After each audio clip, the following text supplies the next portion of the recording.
America में CIA को एक पैकेट मिला, लेकिन खुशी नहीं हुई।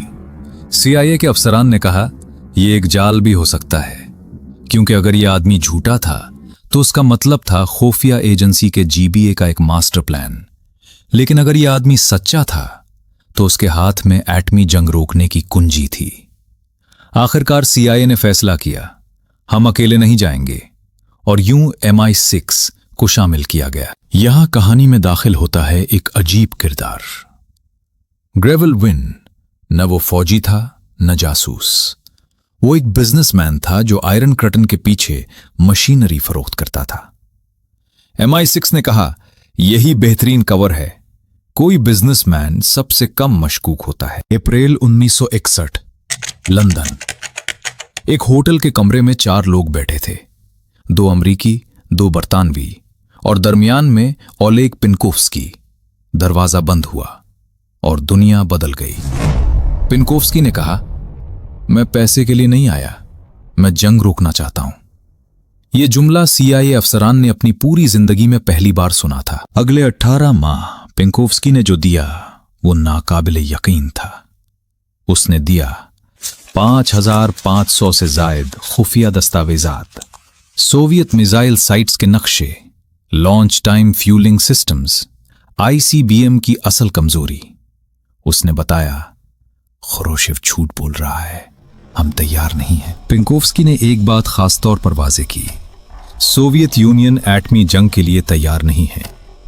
ये मालूमात बराह रास्त अमरीकी सदर जॉन एफ कैनेडी तक पहुंचे और व्हाइट हाउस में सारी सोच बदल गई। 1962 सोवियत यूनियन ने खुफिया तौर पर क्यूबा में मिसाइल भेजना शुरू किए। खुरोशेव का ख्याल था, अमेरिका देर से देखेगा और तब तक कुछ नहीं कर सकेगा। लेकिन पिनकोव्स्की ने पहले ही सब बता दिया। U2 जासूस तैयारों ने धुंधली तस्वीर ली। आम तज्जियाकार कुछ ना समझ सके, लेकिन पिनकोव्स्की की फाइल खोली गई और सीआईए ने कहा, यही है, यही वो साइट्स हैं। ये लम्हा था जब अमेरिका ने क्यूबा में मिसाइल पहचान ली। अक्टूबर 1962, दुनिया एटमी जंग से चंद मिनट दूर थी। ये वो लम्हा था जब अमेरिकी जर्नल्स बमबारी चाहते थे, मगर यहां एक सदर एक फाइल देख रहा था। अगर इस फाइल में उसका ये सच ना होता तो आज तारीख नहीं नाजरीन, कब्रिस्तान होता। अमरीकी जनरल्स ने कहा, बमबारी कर दो। लेकिन कैनेडी ने पिनकोव्स्की की फाइल देखी और कहा, नहीं, ये बल्फ है। अमेरिकन प्रेसिडेंट ने कहा, नहीं, ये बल्फ है। बल्फ का मतलब है ताकत का ड्रामा करना, धमकी देना, मगर असल में जंग का इरादा ना होना। पिनकोव्स्की की मालूमात के बगैर अमेरिका हमला करता, सोवियत मिसाइल जवाब देते, यूरोप जल जाता, करोड़ों मरते। लेकिन इस मालूमात के साथ बहरी नाकाबंदी, सिफारतकारी, वक्त हासिल किया गया और यूं न्यूक्लियर बटन नहीं दबाया गया। लेकिन हर खेल की कीमत होती है। KGB ने कुछ अजीब चीजें नोट की, खुफिया मुलाकातें, गैर मामूली नकलो हरकत रिकॉर्डिंग्स।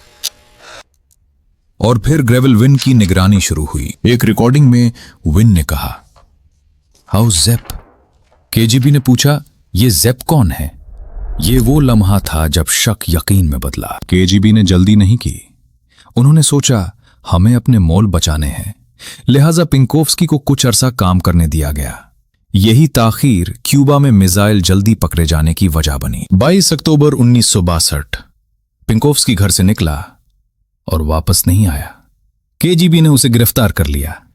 उसी दिन दुनिया को बताया गया, क्यूबा में मिसाइल मौजूद हैं। 1963 में मॉस्को में पिनकोव्स्की पर मुकदमा चलाया गया। इल्जाम थे गद्दारी, जासूसी, रियासत दुश्मनी। पिनकोव्स्की खामोश खड़ा रहा, ना कोई माफी, ना रहम की दरखास्त। और फिर पिनकोव्स्की के साथ वो हुआ जो आज तक किसी को मालूम ना हो सका। और सरकारी बयान में सिर्फ इतना कहा गया, गोली मारकर कत्ल। गैर सरकारी बयानात, जिंदा जलाया गया, फिल्म बनाकर दिखाई गई खुदकुशी, लाश कभी नहीं मिली, कब्र कभी नहीं बनी। उसके बाद GRU चीफ बरतरफ, जनरल वेरिएंटेसोवो माजूल, कई अफसरान निकाले गए।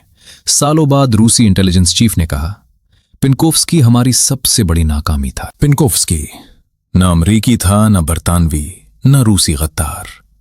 वो सिर्फ एक इंसान था जिसने फैसला किया, दुनिया बचनी चाहिए। अगर ओलेग पिनकोव्स्की ना होता तो शायद आज ये वीडियो बनाने वाला भी ना होता और ना ही ये देखने वाला। नाजरीन, ना वो हीरो के तौर पर जिया और ना गद्दार के तौर पर मरा, लेकिन अगर वो एक दिन भी खामोश रहता तो शायद ये वीडियो आज एग्जिस्ट ही नहीं करती। यह है एक आदमी की ताकत।